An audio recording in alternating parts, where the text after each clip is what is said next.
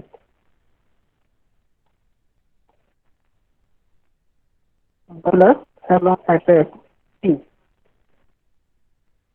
Okay, so suppose this is the equation 1, this is equation 2, so you can substitute this p dash into equation 1. So p dash in equation 1, so your del will be क्या हो जाएगा, a minus 1 p dash, so a minus 1 and हो गया आपका 1 plus epsilon xx into p. Okay, तो इससे हम अगर n को निकालना चाहें तो n कितना होगा,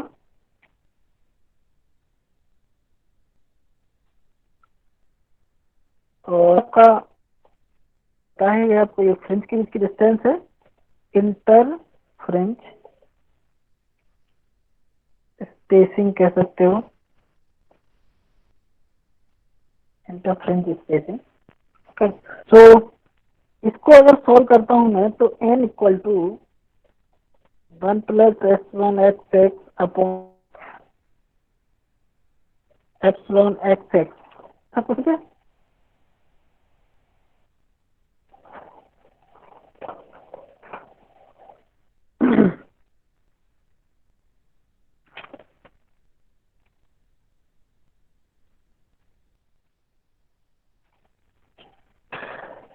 चेक करो जरा,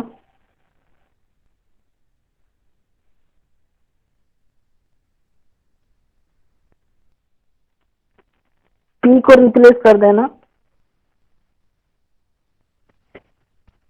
डेल वाई पी यहां से रख सकते हो, डेल वाई पी क्या हो जाएगा, डेल वाई पी एन है, ठीक है, डेल वाई पी एन है, ये जो फर्स्ट इक्वेशन है यहाँ से।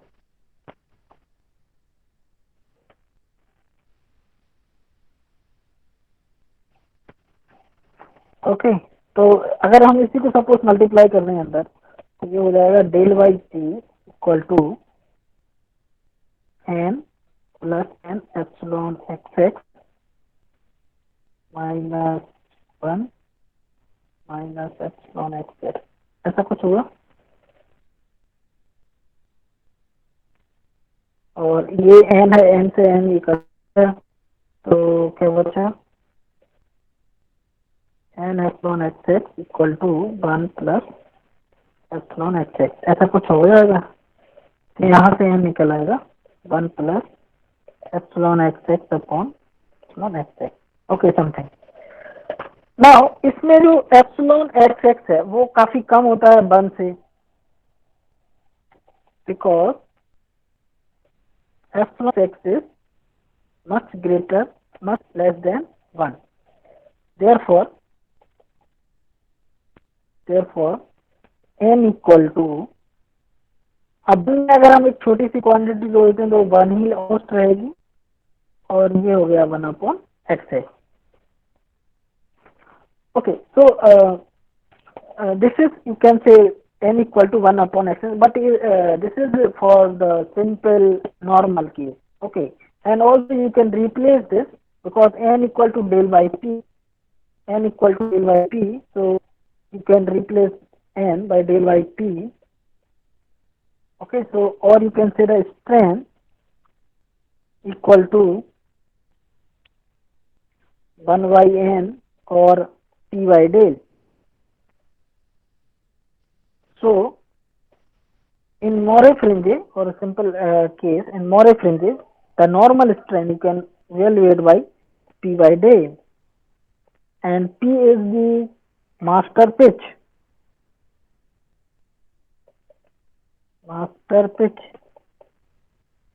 and del is the interfringe spacing.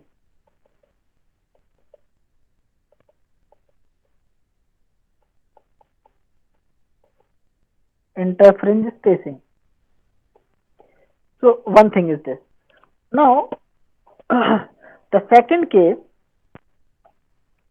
The second case is pure rotation. For pure rotation, what happened?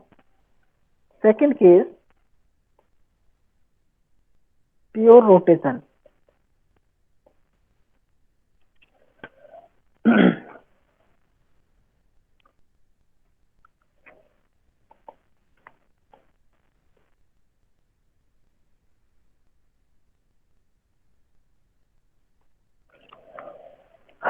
So in pure rotation,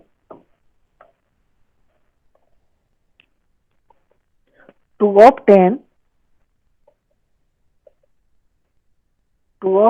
an expression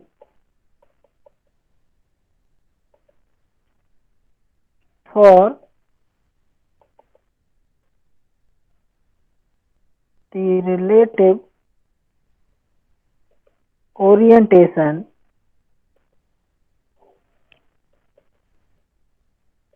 in terms of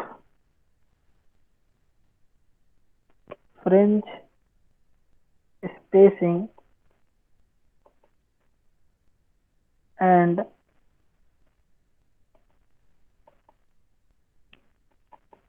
grid pitch. Okay, so let us consider two line grid of identical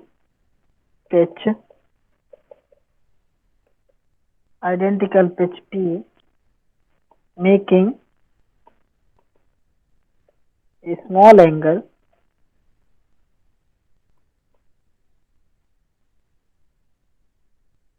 okay, as shown in figure. Okay, so figure is what?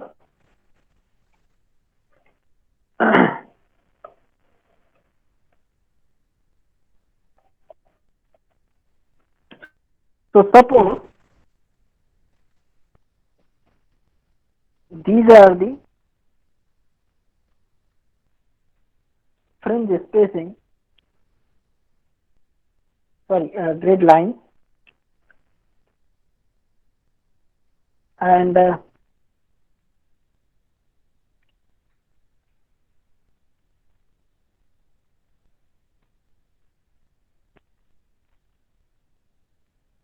this is something like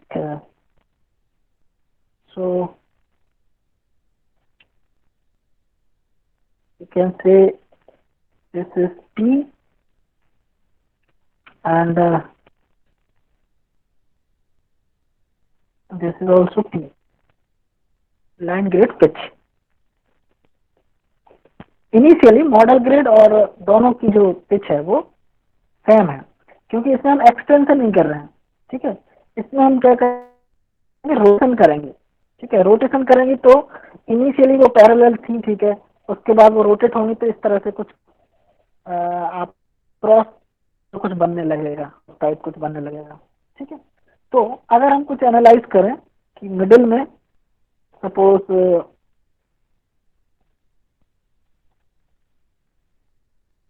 इस line पर suppose horizontal line थी ये,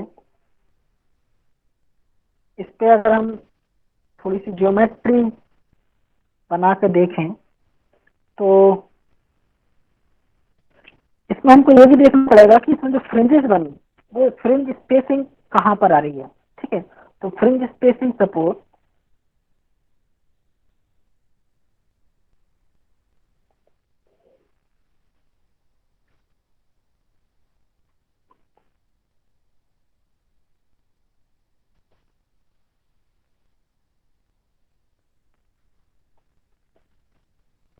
ठीक है, ये आपकी fringes हैं del,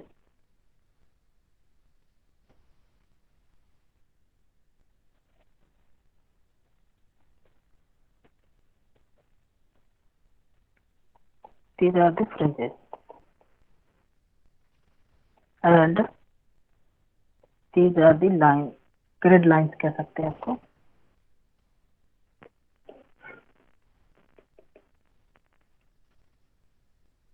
okay, white भी ग्रेड लाइन है एक मॉडल पर एक पर। तो इसमें अगर हम बीच में कुछ एक ग्राफ करें जिससे हम रोटेशन को देख सकें, तो suppose this is I am taking it A and this is I'm taking B and okay, the second thing is this is something C. Okay, now if this is Dale, then this total will be 2 Dale.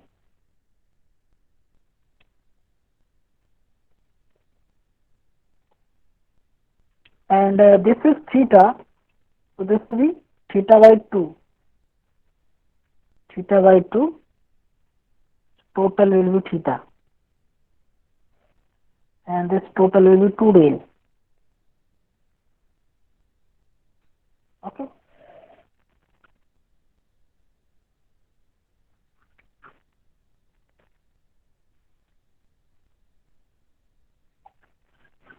ठीक है, half angle theta by 2 है और दोनों grade के बीच का जो angle है वो थीटा है, सिंपल। और इसको हम नीचे भी अगर बनाएं तो इस तरह से देख सकते हो आप कि ये सपोज हॉरिजॉन्टल लाइन है और यहाँ से कोई अगर लाइन जाती है तो वो आपकी थीटा बाई 2 है। और यहाँ तो मैं कुछ ट्रायंगल बना रहा हूँ, ट्रायंगल को थोड़ा सा विजुअलाइज करना। इसमें ये आपका P हो जाएगा और ये A है, ये आपका C है, ये आपका B है और ये आपका थीटा बाई 2 है, theta by 2 and this is 2 Dale। ठीक है, अगर हम उस वहां से एक रोम्बस में से जो ट्रायंगल को निकाल के हम लाते हैं तो इस तरह से कुछ आपके पास ज्योमेट्री बन रही है। ए बी सी को अगर हम देखें तो ए और सी दोनों के बीच के जो पिच है वो पी है, ठीक है, वो आप निकाल सकते हो, दोनों पिच पी आएगा वो, ठीक है, तो वो आपका पी है। इसके अलावा इस ज्योमेट्री में और कोई प्रॉब्लम आ रही हो तो बताओ, फिर बाकी तो साइन थीटा कॉस थीटा कुछ कुछ लगाना है। No problem sir. तो अब हम इस ट्रायंगल से, ये जो ट्रायंगल आपका बन गया इधर, इसी ट्रायंगल में से कुछ कुछ हम यहाँ पर कैलकुलेशन करते हैं। Suppose A C upon A B equal to A C upon A B P upon 2 Dale, P upon 2 Dale equal to ये हो जाएगा tan थीटा बाई 2। ठीक है, इसको यहाँ पे लिख सकते हैं और यहाँ हम निकाल सकते हैं del equal to P upon 2 tan theta by 2। ठीक है,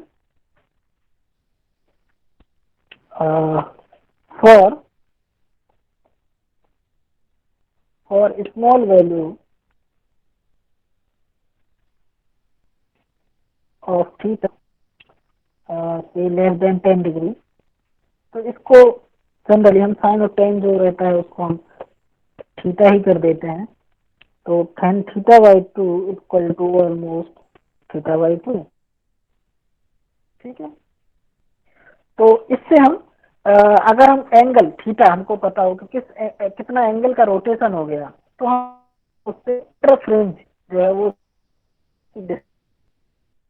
ठीक है, इसकी हेल्प से हम आगे एक और डेरिवेशन करेंगे, उसमें कुछ कुछ चीजें पुट होंगी और उसके बाद फिर हम जो टोटल कॉम्बिनेशन होगा रोटेशन का और लीनियर ट्रांसलेशन का, उससे फिर हम इस ट्रेन का मेजरमेंट करेंगे। ओके, तो जो थीटा है यहाँ पर वो थीटा कुछ नहीं, आपकी शियर स्ट्रेन हो गई। ठीक है, कितना कितना वो रोटेट कर गया, कितना आपका जो शियर स्ट्रेन क्या होती है, शियर स्ट्रेन आपकी जो अपर फाइबर है उसकी जो रोटेशन एंगल होता है, शियर एंगल। तो यहाँ पर भी अगर मॉडल ग्रिड कुछ रोटेट होती है तो वो कितने एंगल से रोटेट हो गई है ना, with respect to master grid, तो आपको वो शियर स्ट्रेंथ दे देती है। तो इससे आपको शियर स्ट्रेंथ मिल जाती है, या शियर स्ट्रेंथ मिलती है तो डेल मिल जाएगा तो शियर स्ट्रेंथ मिल जाएगी, या फिर आप डायरेक्ट ही उस थीटा को मेजर कर सकते हो। Now the third case is, time कितना हो गया?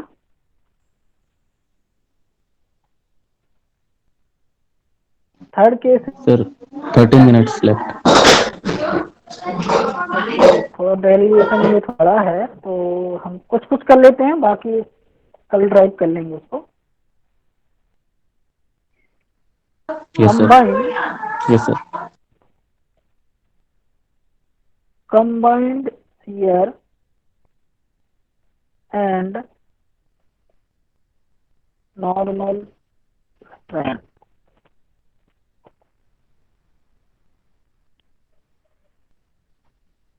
or you can say rotation and stretching और contraction, ठीक है, ये कंबाइंड केस है। इसका डायग्राम हम समझ लेते हैं, बाकी डेरिवेशन हम कल उसको इनिशिएट कर देंगे।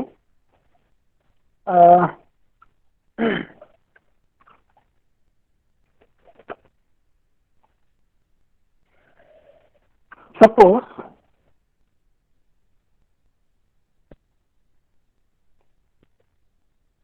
ये ज्योमेट्रिकल इंटरप्रिटेशन है, तो हम जो ज्योमेट्री से एक्चुअली डाटा निकाल रहे हैं, ठीक है, तो ज्योमेट्रिकल अप्रोच है ये।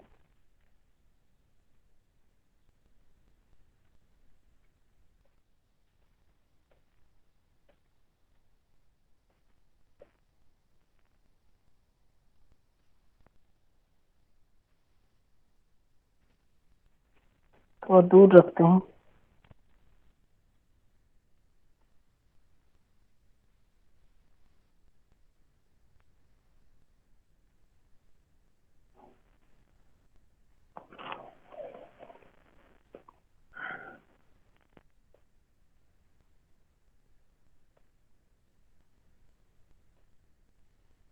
मास्टर ग्रिड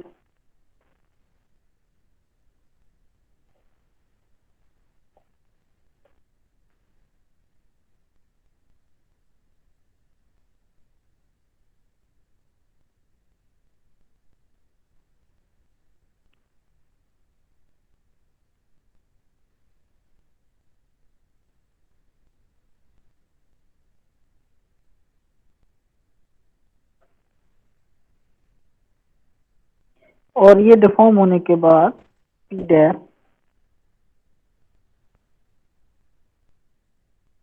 मॉडल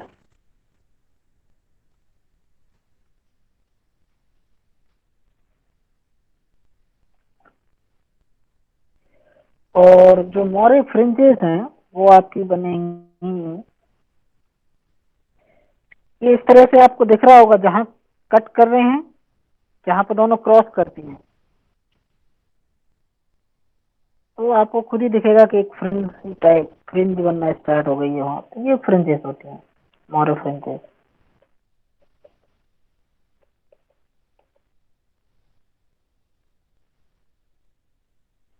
मोरे फ्रिंजेस, ठीक है, और इनके बीच की डिस्टेंस आपको पता ही है, हम डेल मानते हैं।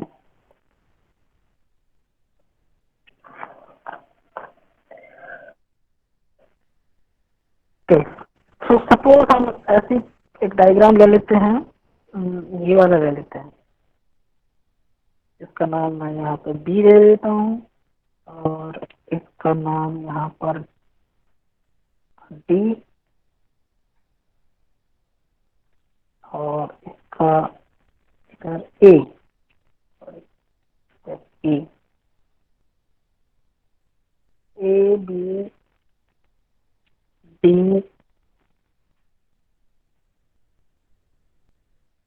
ओके, इसमें हम कुछ ज्योमेट्रिकल वो करेंगे सपोज इसको मैं नीचे परपेंडिकुलर ड्रॉ करूं तो ये हो गया ई, और अगर मैं बी से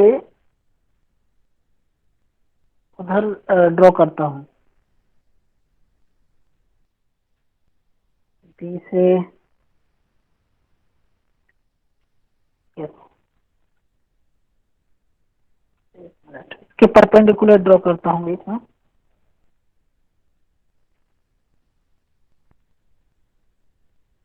तो ये यहाँ से पास होता है और इसका नाम दे रहे हैं हम एफ, जिसमें ये दोनों परपेंडिकुलर हैं।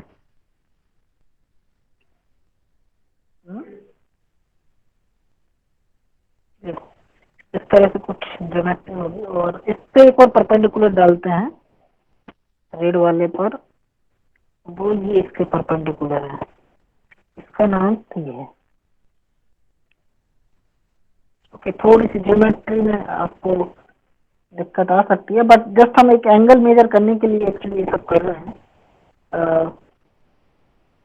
यहाँ अब मैं कुछ एंगल देता हूँ, ये एंगल थीटा है कि जो हमारी मास्टर ग्रेड से मॉडल ग्रेड कितना भी रोटेट हुई वो थीटा है हमारा, तो स्ट्रेन हम बोलते हैं शियर स्ट्रेन, है ना, वो थीटा है। नाउ इन दोनों के बीच का फ्रिंज का और रेड कलर की इन दोनों के बीच का जो एंगल है उसको हम बोल रहे हैं फाई। उसका कलर ले लेते हैं, कुछ कलर नहीं मिल रहा है कुछ अच्छे से, ब्लू पिंक टाइप कुछ, ये वाला ठीक है। ओके, सो ये एंगल आपका थीटा हो गया और यहाँ से यहाँ तक का एंगल फाई हो गया। ओके, और ए से डी, ए से डी डिस्टेंस क्या है, ए से डी जो डिस्टेंस है, नहीं ए से डी नहीं, ए से एफ, ए से एफ जो डिस्टेंस है वो आपकी डेल है ना, वो हम लिख ही चुके हैं डेल। तो इसमें कुछ हमें इन दोनों में जो थीटा है और एक फाई, दो एंगल है हमारे पास, ठीक है। इन दोनों एंगल से मैं जो ट्रायंगल लेने वाला हूँ, जिस ट्रायंगल में बात करेंगे, उसके लिए कुछ थोड़ा सा वो देखना पड़ेगा।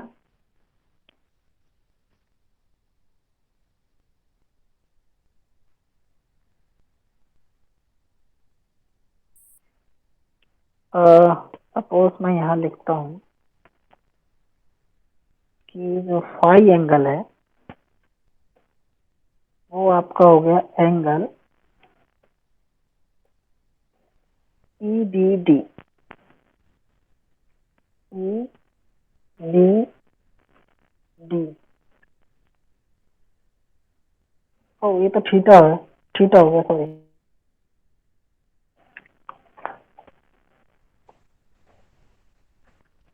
Theta, and E D A,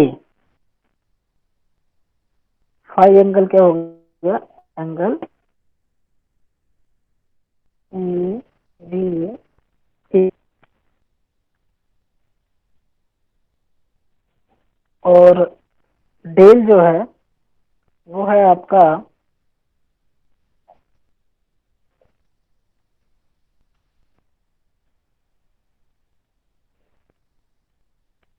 interface spacing, चलो उसको हम बाद में देखते हैं।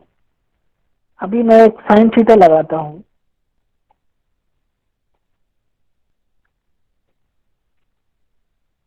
P upon B D equal to sine theta, क्या लिख सकते हैं हम, sine theta equal to P upon B D, बिल्कुल लिख सकते हैं, ठीक है। कौन सा ट्रायंगल में देखा हमने, ये ट्रायंगल डी ई डी, इसमें आप अगर देखेंगे तो tan थीटा लगा सकते हैं, ठीक है। ये आपका डेल है और ये आपका पी है। Yes. ठीक है, ओके। नाउ अब अगर एक एक सिर्फ एंगल का ही डिफरेंस है, बाकी हम इसको इजीली सॉल्व कर पाएंगे। मैं एंगल लगा रहा हूं sine pi minus five plus theta equal del upon P D, ठीक है। अब इसमें से ये five plus theta, pi minus theta कौन सा एंगल है, और डेल और बी डी उसमें आ जाएंगे, ठीक है। तो डेल आएगा आपका और B D, del upon B D, कुछ गलत कर दिया मैंने, डेल अपॉन बी डी,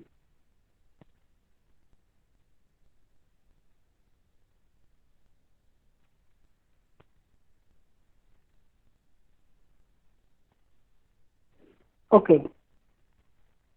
नहीं नहीं नहीं, ये हमने एक्चुअली ज्योमेट्रिकल थोड़ा देख नहीं पाए तो डेल को, ये डेल था बी एस,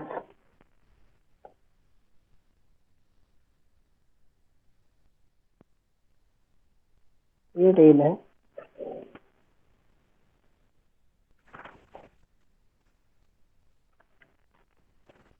और थीटा ये है तो ये भी थीटा है। तो किसके बीच का बन गया एंगल, थीटा, ओके, ये भी थीटा है। तो ये जो एंगल बन रहा है, ये वाला एंगल, मैंने ये एंगल निकाला, इस एंगल का नाम क्यू दे देते हैं, एंगल क्यू। तो जो एंगल क्यू है वो आपका निकल के आएगा पाई माइनस फाइव प्लस थीटा, ठीक है। ये ज्योमेट्री से आप देखो यहाँ कहीं कुछ करके, तो ऐसे हो जाएगा कि ये जो एंगल, सपोज इन दोनों के बीच का जो एंगल रहता है ना,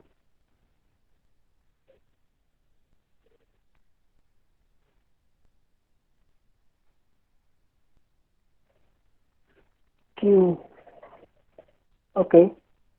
तो इसमें कुछ देखो, ये क्यू निकाल पा रहे हो या पाई माइनस फाइव प्लस थीटा, किसी का कुछ चल रहा है दिमाग?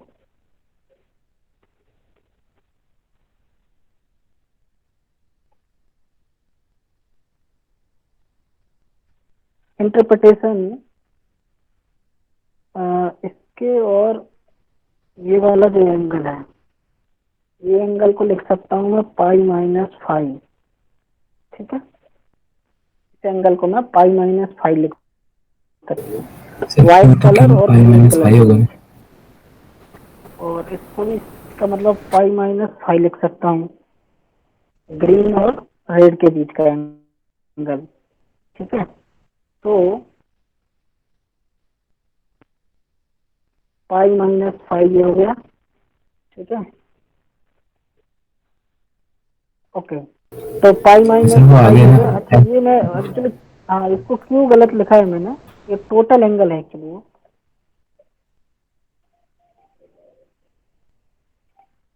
एक मिनट है ना, मैं थोड़ा सा, फोन आ रहा है। हेलो,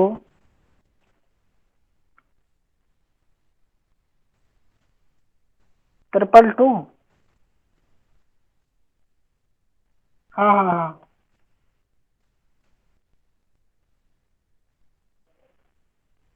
नहीं सर, मैंने लिखा तो है उसमें, ट्रिपल ट्रिपल टू है कि ट्रिपल, अच्छा, टू टू एट वाला लिख दिया शायद, काइनेमेटिक डायनामिक्स वाला मैंने लिखा हुआ है। अच्छा अच्छा,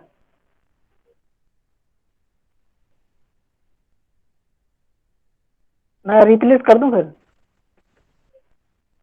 हाँ हाँ, मैं वही पढ़ा हूँ, फोर्थ सेमेस्टर ना। हम्म, हम्म, अच्छा,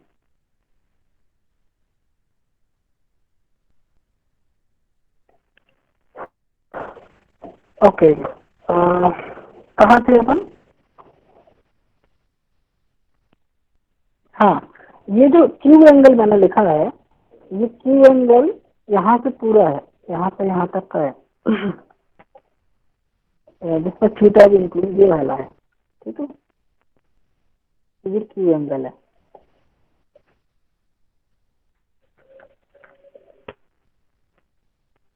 तो ये क्यू कितना हो जाएगा? व्हाइट और ग्रीन के बीच का एंगल है पाई माइनस 5 और थीटा ये है, तो क्यू पूरा हो गया पाई माइनस 5 प्लस थीटा, ठीक है। ये वाला एंगल में कौन से में? रेड और ग्रीन का इलेक्ट्रिक में, है ना। अब यहाँ पे अगर हम ये लगाते हैं साइन थीटा, तो एंगल बनाइए कौन कौन से बन रहे हैं। इसमें ये परपेंडिकुलर है, क्योंकि यहाँ पे परपेंडिकुलर है तो यहाँ भी परपेंडिकुलर होगा, तो इसका ये वाला वो हो गया, ठीक है। तो साइन थीटा हम लगाते हैं तो साइन क्या होता है? साइन होगा आपका angle perpendicular upon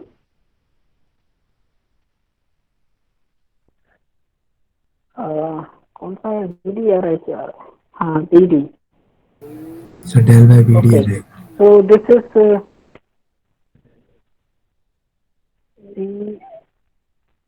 del upon BD, BD. Del upon BD आ जाएगा, ठीक है। डेल आपका ये वाला जो एंगल है वो एक्चुअली आप इसको विजुअल नहीं कर पा रहे हैं, मोरे फ्रिंजेस है वो ये परपेंडिकुलर इसकी डायरेक्शन में है ना। जो बी एफ है वो बी एफ आपका जो ग्रीन वाली लाइन है उसके परपेंडिकुलर है ना, क्योंकि तभी वो डिस्टेंस मिनिमम होगी। ये जो डिस्टेंस अगर मैं इसकी लेता हूँ तो ये यहाँ 90 डिग्री होना चाहिए, तभी तो ये डेल हुआ, है ना। तो वो एक्चुअली वो ज्योमेट्री की वजह से सही नहीं आ पा रहा है, तो बी एफ जो है बी एफ वो डेल है ना, बट है। ओके, तो ये वाला फाइनल फार्मूला आ गया कि sine pi minus 5 plus theta equal to del by B D. तो इसको हम साइन पाई माइनस वाले को लिख सकते हैं साइन पाई माइनस थीटा, ठीक है।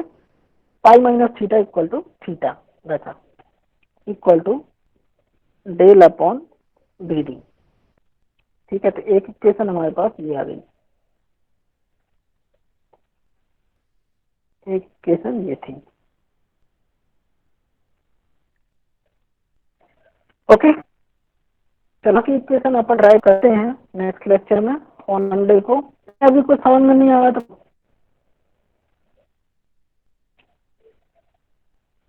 है ना, ये वाला डायग्राम फिर से बना लेंगे तो शायद तो ये जो राइट एंगल है वो राइट एंगल जैसा दिखने लगेगा। अभी वो लग रहा है कि 90 डिग्री से कम है, तो देखने में विजुअलाइज नहीं हो पा रहा होगा।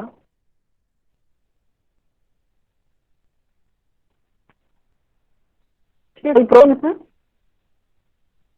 No sir. ज्योमेट्री है सिर्फ, हाँ आप इंटरप्रिटेट कर सकते हो, घर पे भी बना कर देख लेना। तो आपको ज्योमेट्री की इंटरप्रिटेशन जो 10th क्लास में होती है, ज्योमेट्री लगनी, कौन सा एंगल कौन से किसके बराबर Yes, sir. होगा तो कौन सा एंगल कितना sir. होगा, ठीक है। Okay, Yes, sir. चलिए, थैंक यू। Sir, attendance हो गई? हाँ, अटेंडेंस में ऑलमोस्ट थे, कुछ एक दो नहीं थे, उनका नाम बताओ। Sir Satyendra Singh sir. Vijay Saini sir. Satyendra नहीं था, अटेंडेंस में विजय तो सर दिखा था सर मुझे। Rahul. Yes sir. Sir Mohit Singh bhai. नहीं, मुझे एब्सेंट वाले बताओ, एब्सेंट वाले। Sir Mohit Singh. मैं लेट है अभी थोड़ा, हाल 5 फिलहाल में मिनट सब लेट देखो, विजय सैनी है, सुदेशना है, सौरभ है, सत्येंद्र है, हर्ष है, राहुल है, फैज है, कृष्णकांत है, ऋषिकेश है, भूपेन मीना है, अरुणव है, आदित्य है, वैजंती है, प्रतीक्षा है, मोहित है। कौन नहीं है? Sir Mohit. मोहित तो है। 1 2 3 4 5 6 15 है, 4 एब्सेंट है। बताओ जरा कौन कौन है एब्सेंट।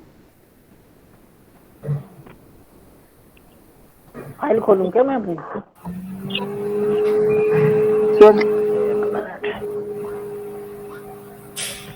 मैं अभी इससे क्रॉस चेक कर लेता हूँ थोड़ा फाइल से। ऋषिकेश है, दिनेश, दिनेश नहीं है? हेलो, हाँ दिनेश। कैसे देख रहा है सर? उसका इंटरनेट नहीं चल रहा था। Okay Dinesh sir. नहीं है मतलब। सत्येंद्र सिंह है? सर प्रेजेंट है सर। सत्येंद्र प्रेजेंट है, फेत प्रेजेंट है, आदित्य प्रेजेंट है, विजय सैनी प्रेजेंट है, कृष्णकांत प्रेजेंट है, राहुल प्रेजेंट है, सौरभ प्रेजेंट है, लोकेश सोनी तो है नहीं, मोहित प्रेजेंट है, हर्ष प्रेजेंट है, Udit Sharma, Udit present. Hello sir, Dinesh hello. Present है। सर मेरा नेटवर्क नहीं चल रहा तो मैं सर भूपेंद्र से क्लास कर रहा था। ओ ठीक है, दिनेश प्रेजेंट है ना? Yes sir, 5141। Okay okay Dinesh. तो अभी अपना ये उदित एब्सेंट निकला है। उदित हो गया। बैजंती बैजंती इसी तो थी। Yes sir present. Okay okay Baijanti है। रविंद्र मिश्रा नहीं है। रविंद्र, उदित रविंद्र दो हो गए। भूपेन मीना है, प्रतीक्षा है, अरुणव है, सुदेशना है। सुदेशना है क्या? प्रेजेंट हो। हाँ सुदेशना है। विशाल, यस विशाल सर। भी है। तो ये मेरे पास दो एब्सेंट है भाई, क्या दिक्कत क्या हो रही? आ रहे हैं जा रहे हैं इसलिए। सर रविंद्र भैया ज्वाइन थे फिर बाद में चले गए। ओके ओके चलो ठीक है, ये दो एब्सेंट है ना, उदित रविंद्र।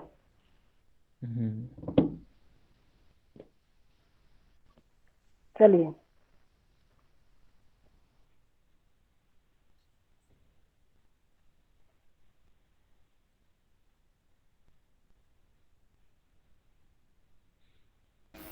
मोहित भाई सर से बात हुई? किस बारे में? क्या नाम है, गुलाब सर से। हाँ बात हुई थी सर।